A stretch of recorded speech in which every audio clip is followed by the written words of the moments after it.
எனக்கு தோன்றது என்னன்னா, எலக்ட்ரிசிட்டி பில் அதிகமாகுமே. ரொம்ப எலக்ட்ரிசிட்டி அதிகமா பில் இருக்கே. அதிகமாகுங்க. நீங்க ம், சொல்ற பாயிண்ட் கரெக்ட் தான். அதுக்கு தான் ம், சோலார் இருக்குல்ல. ம். சோலார் இன்வெஸ்ட் பண்ணலாம்ல.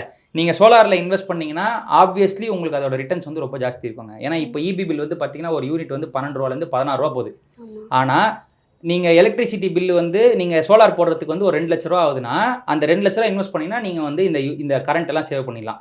இப்போ ரீசென்ட்டா நானும் என் ஃப்ரெண்டும் ஃபோன்ல பேசிட்டு இருந்தோம். "நான் என் டீசல் வண்டி வித்துட்டேன்டா. நான் ஒரு ஈவி வாங்கிட்டேன்டா" அப்படின்னான்.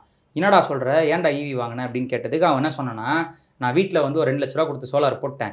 இப்போ எனக்கு மாசத்துக்கு எனக்கு ஒரு ரூ. 6,000 கரண்ட் பில் மிச்சம். பிளஸ் நான் ஒரு மாசத்துக்கு நான் பெட்ரோல் மட்டும் ஒரு ரூ. 15,000 போட்டுட்டு இருந்தேன்.